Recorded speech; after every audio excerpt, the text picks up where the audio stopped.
పరిశుద్ధమైన సంగమ, ఈ యొక్క శుక్రవార దినాన గడిచిన 7 మాసాలు దేవుడు మనందరినీ కూడా సజీవ లెక్కలో ఉంచి ఈ యొక్క మొదటి శుక్రవార దినాన మనందరినీ కూడా తన యొక్క ఇంటిలోనికి ఆహ్వానించిన దేవాది దేవునికి నిత్యము మహిమ కలుగును గాక. ఈ యొక్క సమయంలో చెప్పబోతున్న వాటిని కొరకు చిన్న ప్రార్థన చేసి పరిశుద్ధమైన నా తండ్రి, సర్వశక్తి గల నా దేవ, సర్వోన్నతమైన వాడని స్తోత్రం, వేలాది వందనాలు, కృతజ్ఞతలు తండ్రి. అయ్యా, మమ్మల్ని అందరినీ కూడా మమ్మల్ని సజీవ లెక్కలో ఉంచిన విధానంలో బట్టి శతకోటి నమస్కారాలు నాయన.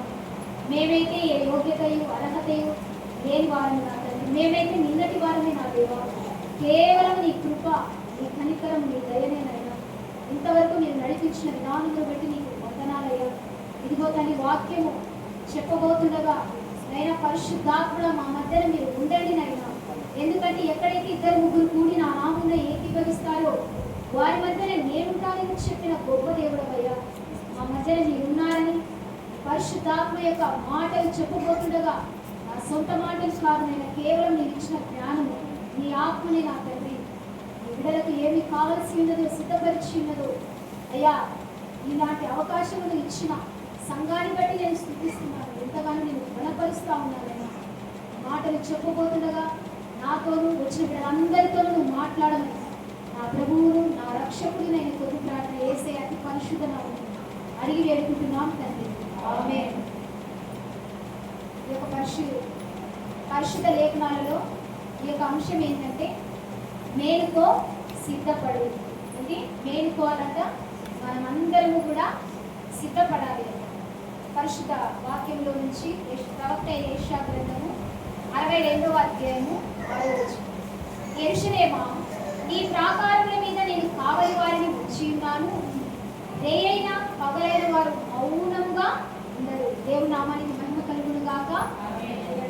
యెరూషలేము ప్రాకారముల మీద దేవుడు కావలి వారిని ఉంచారట. వాళ్ళు ఎలా ఉంటారు? నిద్రపోరంట. పగలైనను రేయైనను ఎప్పుడు కూడా దేవుని స్తుతిస్తూనే ఉన్నారట. మనం ఈరోజు ఎలా ఉన్నాము? నిద్రావస్థలో ఉన్నామా? అసలు మనకు మేలుకునే స్థితి ఉందా? చూడండి, మేలుకోవాలంట. ఎక్కడి నుంచి మేలుకోవాలా? నీ పడకలో నుంచి నువ్వు మేలుకో, నీ ఇంటిలో నుంచి నువ్వు మేలుకో, నీ సంఘంలో నుంచి నువ్వు మేలుకోవాలి, నీ ఆత్మ నుంచి కూడా నువ్వు మేలుకోవాలని దేవుని యొక్క వాక్యము సెలవిస్తూ ఉంది.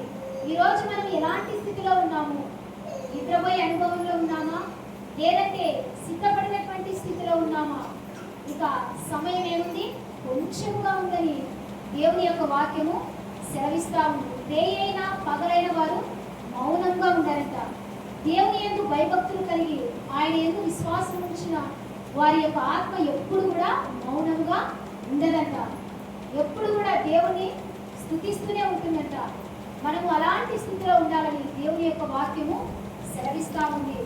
చూడండి, కింది లేఖనంలో చూస్తే, యెహోవా జ్ఞాపకర్తలారా విశ్రమింపకుడి, ఆయన యెరూషలేము స్థాపించే వరకు, లోకమంతటా దానికి ప్రసిద్ధి కలగజేయ వరకు ఆయనను విశ్రమింపనీయండి. తన దక్షిణ హస్తము తోడనియు, బాహుబలము తోడనియు. చూడండి, మనకి ఎవరి యొక్క తోడుంది? దేవుని యొక్క దక్షిణ హస్త బలము మనకి తోడుగా ఉందంట. ఆయన యొక్క బాహుబలము మనకు తోడుగా ఉందంట. బలహీనంగా ఉన్న మనందరి కొరకు ఆయన దినవేళ తన యొక్క 2 చేతులను చాచి ఎదురు చూస్తూ ఉన్నాడంట. తన యొక్క బాహుబలము మనమందరూ కూడా ధరించుకోవాలంట. దేవుని యొక్క వాక్యములు, ప్రార్థననే ఖడ్గములు, ఆయన యొక్క పరిశుద్ధాత్మని యొక్క శక్తిని మనము ఎప్పుడు కూడా మన నిజ జీవితంలో ధరించుకొని బాహుబలంగా, బాహు ఎలా ఉంటుంది? రక్షణ ఇస్తారంట. అలాంటి బాహు మనమందరం కూడా ధరించుకొని, ఆ బాహు ఏంటి? దేవుని యొక్క శక్తి, దేవుని యొక్క బలాన్ని మనమందరం కూడా ధరించుకోవాలని దేవుని యొక్క వాక్యము సెలవిస్తూ ఉంది. నీ ఆత్మ నీ మనసులో నిద్రించుచున్నదా? నీ యొక్క ఆత్మ ఎక్కడ ఉంది? మనస్సు ఎక్కడ ఉంది? నీ ఆత్మ, నీ మనస్సు మేలుకొని ఉన్నదా, లేదంటే నిద్రించుచున్నదా? దేవుని యొక్క రాకడ సమీపమై ఉన్నది. నువ్వు సంగమా, మేలుకో, నువ్వు సిద్ధపడు అని దేవుని యొక్క వాక్యము సెలవిస్తా ఉంది. సమయంలో కోరియక అజ్ఞానుల వలె కాక జ్ఞాని మనము నడుచుకోవాలని దేవుని యొక్క వాక్యము సెలవిస్తా ఉంది. ఈ యొక్క పరిశుద్ధ లేఖనాలలో చూస్తే ఇలా రోమీయులకు రాసిన పత్రిక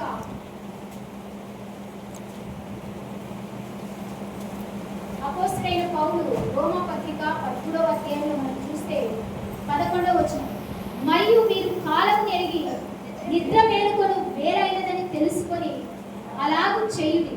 మనము విశ్వాసులమైనప్పటి కంటే ఇప్పుడు రక్షణ మనకు మరి సమీపముగా ఉన్నది. దేవునికి మహిమ కలుగును గాక. చూడండి, మనం అందరం కూడా కాలం ఎరిగి అంటే మన చుట్టూ ఉన్న ప్రపంచం, మన చుట్టూ ఉన్న పరిస్థితులు ఎలా ఉన్నాయి, మనకు జ్ఞానం నిజంగా పశువులకు దేవుడు ఆత్మ ఇవ్వలే, మనుషులకి ఏమిచ్చినాడు? ఆత్మ ఇచ్చినాడు, జ్ఞానం ఇచ్చినాడు. కాబట్టి కాలము నెరిగి మీరు నిద్ర మేలుకోవాలి, జ్ఞానము కలిగి జీవించాలి అని దేవుని యొక్క వాక్యము సెలవిస్తా ఉంది. వేల అయినది అంటే దేనికి వేలైంది? మన పనులు చేసుకోవడానికి, మన ఆస్తిని సమకూర్చుకోవడానికి, ఇంకా లోకంలో ఉన్నదంతయు సంపాదించుకోవడానికి కాలమైనదా? లేదంటే దేవాది దేవుడు ఏగారు కూడా ఆయన రాబోతున్నాడు, దానికి సమయమైన దాన్ని మనం అందరం కూడా ఆలోచన కలిగి ఉండాలి. కాలము నెరిగి నువ్వు జీవించాలని దేవుని యొక్క వాక్యము సెలవిస్తాము.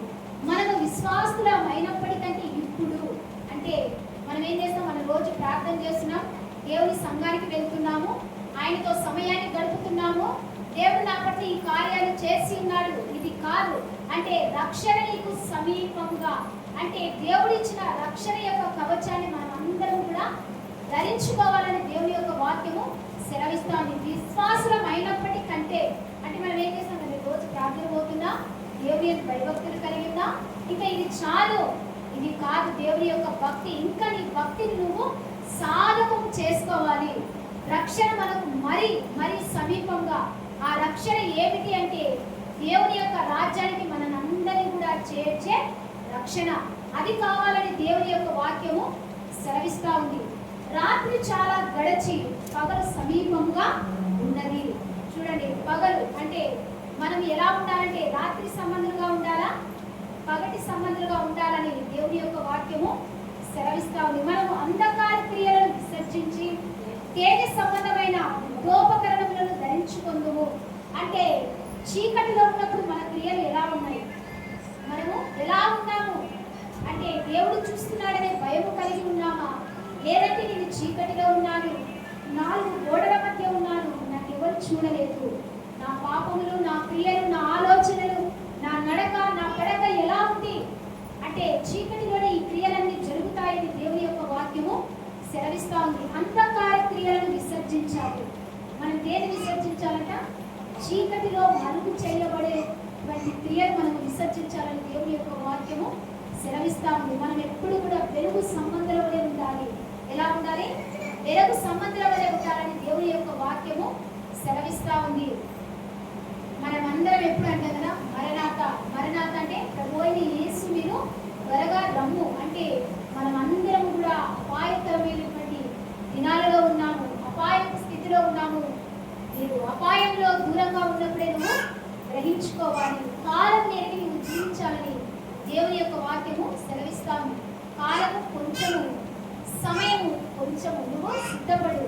ఒక పాట ఉంది కదా, సమయము పోనీయక సిద్ధపడు మా సంగమా, సమయము పోనీయక సిద్ధపడు మా సంగమా. సిద్ధపడు ఉండాలంట. కాలము కొంచెంగా ఉంది, నేను సిద్ధపడాలని దేవుని యొక్క వాక్యము సెలవిస్తా ఉంది. అదేవిధంగా మనము చూస్తే ఇలా ఒక వివాహం చేయబడినప్పుడు ఆ యొక్క వివాహం అంటే మన పత్రికలు వస్తాం కదా, వివాహ శుభలేఖ, శుభలేఖ అనే దాని మీద టైటిల్ ఉంటుంది, శుభలేఖ ఆహ్వానము.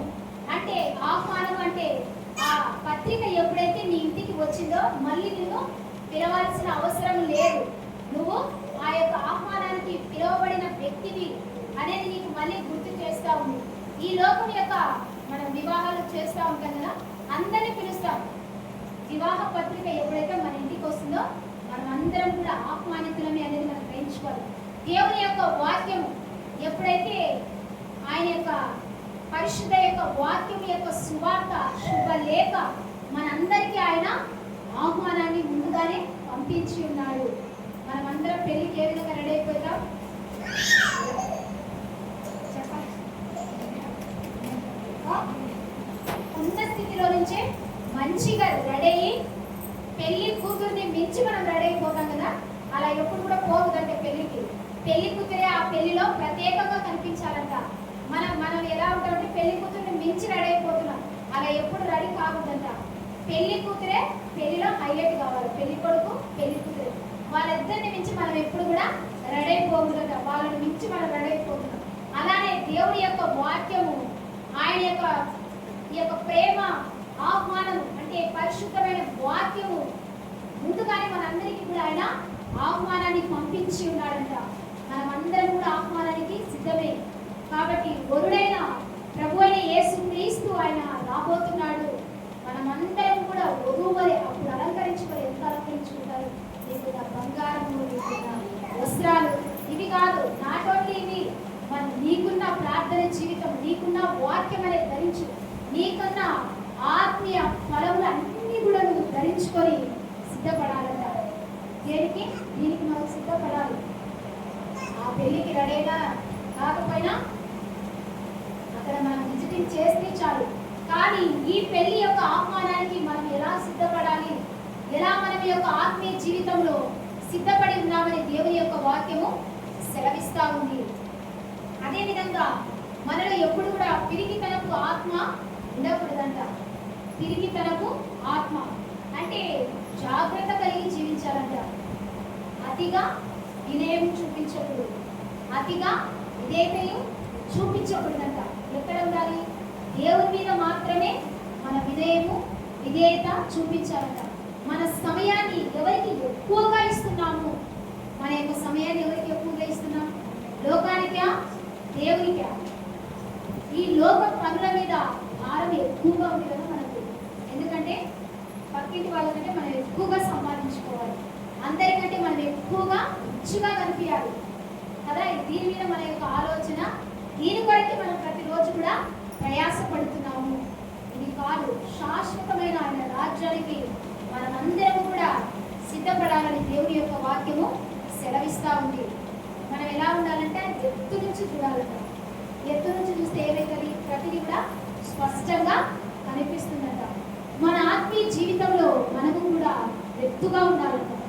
దేవుని యొక్క పరిశుద్ధ పర్వతం, ఆయన యొక్క ప్రేమ, ఆయన యొక్క వాత్సల్యత, ఆయన కృపయను మనందరూ కూడా హెచ్చింపు జీవితం కలిగి ఉండాలని దేవుని యొక్క వాక్యము సెలవిస్తా ఉంది. పరిశుద్ధాత్మ దేవుడు నీలో ఉంటే నీ ఇంట్లో కూడా ఖచ్చితంగా ఉంటాడు. నీలో ఉన్న ఆత్మను, మనస్సును, నీ ఆలోచనలు అన్నిటినీ కూడా ఆయన ఎప్పటికీ కూడా సరి చేస్తూనే ఉంటాడు. ఆ సరి చేయబడకపోతే మనము దేవుని యొక్క చిత్తాన్ని నెరవేర్చలేమంటాం. సరి చేయబడకుంటే మనం ఎలా ఉంటామంటే ఎండిపోయినటువంటి స్థితిలో ఉంటామని దేవుని యొక్క వాక్యము సెలవిస్తా ఉంది. అదేవిధంగా మనం చూస్తే ఎఫెసీ పత్రిక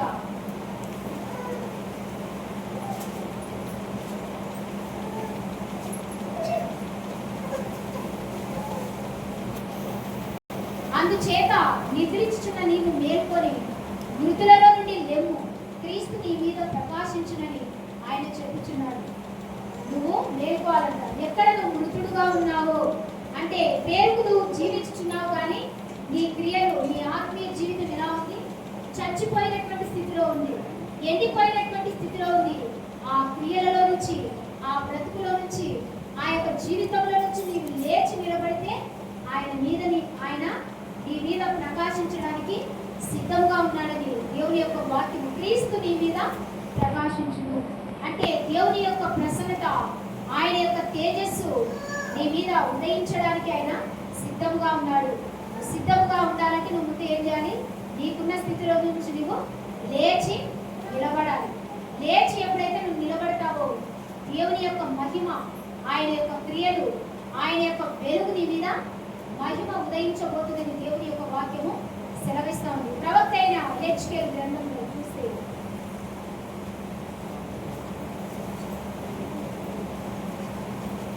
నేర్చుకుంటుంది. అధ్యాయము 6వ వచనం. అయితే కావలివాడు ఖడ్గము వచ్చుట చూచి బాగా ఊదినందు చేత జనులు జాగ్రత్తగా ఉంటయు ఖడ్గము వచ్చి వారిలో ఒకరి ప్రాణము తీయుటయు తటస్థించిన యెడల వాడు తన దోషము బట్టి పట్టబడినను నేను కావలి వాని యొద్ద వాని ప్రాణమును గురించి విచారణ చేయను. దేవునికి మహిమ కలుగును గాక. కావలి వాడు ఏం చేస్తాడంటే ఎప్పుడు కూడా వచ్చే అపాయాన్ని ముందుగానే గ్రహించి అలర్టిస్తాడు కదా. అలానే దేవుడు కూడా రాబోతున్నాడు. ఆయన యొక్క బూర ద్వారా మనందరినీ కూడా ఆయన సిద్ధం చేయబోతున్నాడు. నిద్రపోయి ఇంకా ఉంటే ఆయన యొక్క స్వరాన్ని నువ్వు వినలేవు. ఈ యొక్క లేఖనాలలో చూస్తే 10 మంది కన్యకల గురించి అందరూ అద్భుతంగా స్కిప్ చేస్తున్నారు కదా. అంతవరకు సిద్ధపడి ఉన్నారు, అంతవరకు బాగానే ఉన్నారు. కానీ ఎప్పుడైతే దేవుడు వచ్చు వేల సమయంలో ఒక్క క్షణం వాళ్ళు కొనికించినారు, ఆ యొక్క దేవుని యొక్క మహిమను వాళ్ళు కోల్పోయినారు. మనం కూడా ఇంతవరకు భక్తి చేస్తూనే ఉన్నాం.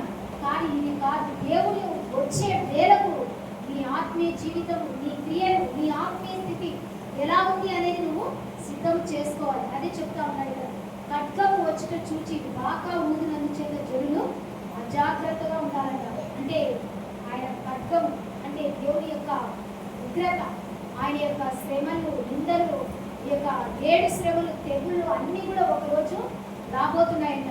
అవన్నీ కూడా రాకుండా నీ జీవితంలో ఉండాలి అంటే నువ్వు ఆ యొక్క కావలివాడు ఖడ్గము వచ్చుట అంటే ఖడ్గం ఏంటి? దేవుని యొక్క వాక్యము ముందుగానే ఆయన పంపించి ఉన్నాడు.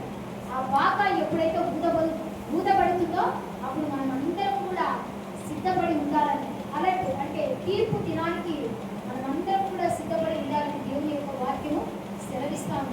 ప్రేమించే తండ్రి ఎప్పుడు కూడా ముందు మనల్ని శిక్షిస్తాడంట. అలా శిక్షణలోనికి వస్తేనే మనందరం కూడా కరెక్ట్ చేయబడతాము.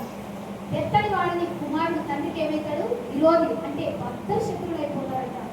ఎప్పుడైతే నువ్వు ఎప్పుడు తప్పు చేసినామని కరెక్ట్ చేస్తావో అప్పుడే వాడు కరెక్ట్ చేయబడి నీకు లోబడి విధేయత కలిగి జీవిస్తాడని దేవుని యొక్క వాక్యము సెలవిస్తాడు. చివరిగా ప్రవక్త అయిన యెషయా గ్రంథము 52వ అధ్యాయం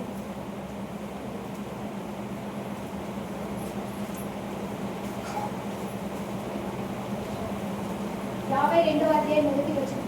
సియోను లెమ్ము లెమ్ము, నీ బలమును ధరించుకొనుము. పరిశుద్ధ పట్టణమైన యెరూషలేమా, నీ సుందర వస్త్రములను ధరించుకొనుము. ఇక మీదట సున్నతి పొందని వాడైనను అపవిత్రుడొకడైనను నీ లోపలికి రాడు. దేవునికి మహిమ కలుగును గాక. చూడండి, సియోను లెమ్ము అంటే ఇక్కడ హెచ్చరిక చేస్తా ఉన్నాడు. సియోను ప్రజలారా, ఇశ్రాయేలు వారులారా, మీరందరూ కూడా లేవాలి. అంటే నీకున్న బలహీనతలో నుంచి, నీకున్న అపవిత్రతలో నుంచి, నీకున్న అనారోగ్య స్థితిలో నుంచి నువ్వు లేచి నిలబడితే ఆయన యొక్క బలాన్ని నీకు ధరింపచేస్తాడు. నీకున్న వ్యర్థమైన ఆలోచనలో నుంచి దేవాలని దేవుని యొక్క వాక్యము సెలవిస్తూ ఉంది. మనం దేన్ని ధరించుకోవాలి? దేవుని యొక్క బలాన్ని ధరించుకోవాలని దేవుని యొక్క వాక్యము సెలవిస్తూ ఉంది. పరిశుద్ధ పట్టణమైన యెరూషలేమా, సుందర వస్త్రం. సుందర వస్త్రం అంటే ఏంటి? దేవుని యొక్క పరిశుద్ధ వస్త్రము, రక్షణ వస్త్రము, మహిమ వస్త్రాన్ని నువ్వు ధరించుకోవాలని దేవుని యొక్క వాక్యము సెలవిస్తా ఉంది. ఇక మీదట సున్నతి పొందని వాడైనను అంటే నేను బాప్తిసం తీసుకున్నాను, ప్రతిరోజు ఇక్కడ బలం తీసుకుంటున్నాను, ఇది కాదు. అంటే దేవుడు నీకు ఇచ్చిన రక్షణను ఏ విధంగా కాపాడుకుంటున్నావు అనేది దేవుని యొక్క వాక్యము. అపవిత్రుడైన వాడు ఒక్కడు కూడా లోపలికి రావడానికి వీల్లేదంట.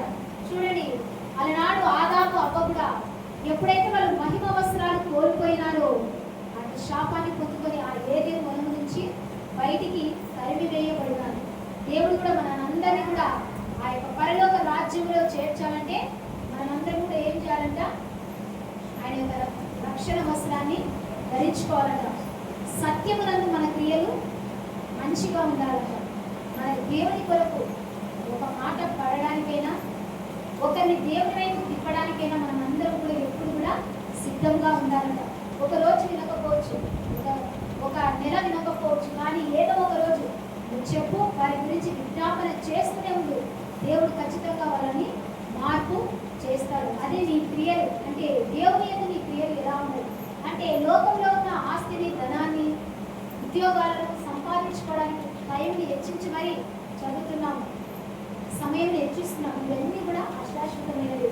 ఈ లోకంలో మనకు ఒకవరికి కానీ దేవుని వాక్యం ఏమంటుందంటే ఇవన్నీ కూడా అశాశ్వతమైనవి. నా దృష్టిలో ఇవన్నీ కూడా అశాశ్వతమైనవి.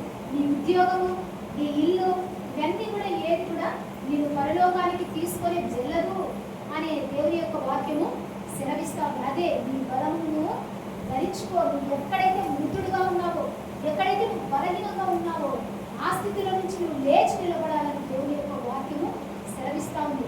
సంగమా, మనమందరము కూడా ఆయన యొక్క ఆయన యొక్క రాకడకి మనమందరం కూడా సిద్ధపడి ఉండాలని. మన చుట్టూ ప్రపంచము ఎన్నో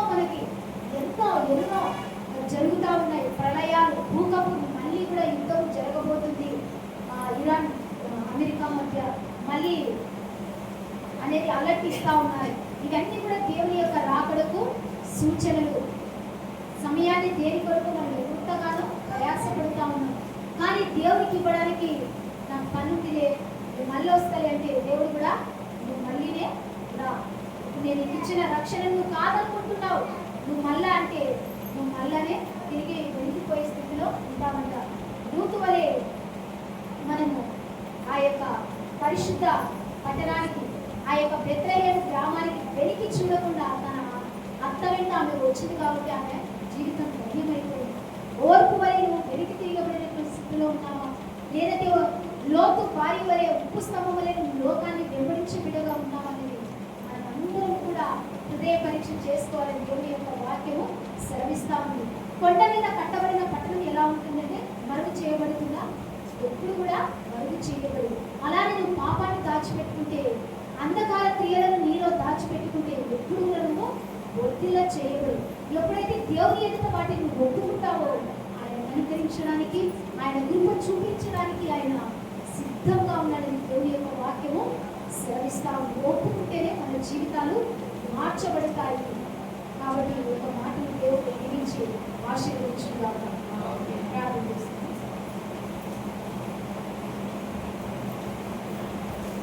పరిశుద్ధుడైన మా తండ్రి, సర్వశక్తి సర్వోన్నతమైన వారిని వందనాలు.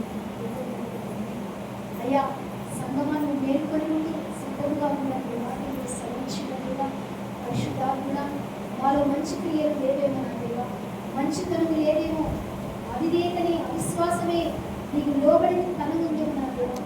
మాటల ద్వారా మమ్మల్ని సరి చేసుకుని తండ్రి నీ బలాన్ని ధరించుకొని మేము మృతుడమై ఉండకుండా పునరుత్థానుడైన క్రీస్తు యొక్క బలాన్ని ధరించుకొని అయ్యా మేమందరం కూడా సిద్ధపడి ఈ రాజ్యానికి వారసులుగా ఉండడానికి మీరు సహాయం చేయండి తండ్రి. ఇదిగో విశ్వాసమైనప్పటికీ రక్షణ మరి సమీపంగా ఉంటున్నారు. ఈ రక్షణ వస్త్రాన్ని ధరింప చేసుకుని ఇచ్చిన మహిమ కొరకు మేమందరం కూడా సిద్ధపడి సన్నిధిలో చేర్చబడడానికి సహాయం చేయండి. విన్న వాక్యాన్ని మా హృదయాల్లో పదిలపరుచుకొని నీరు కట్టి ఫలింప చేయండి. మా ప్రభు నా రక్షకుడు నేను ప్రార్థన చేసి పరిశుద్ధ నామములో అడిగి వేడుకుంటున్నాము తండ్రి. ఆమేన్.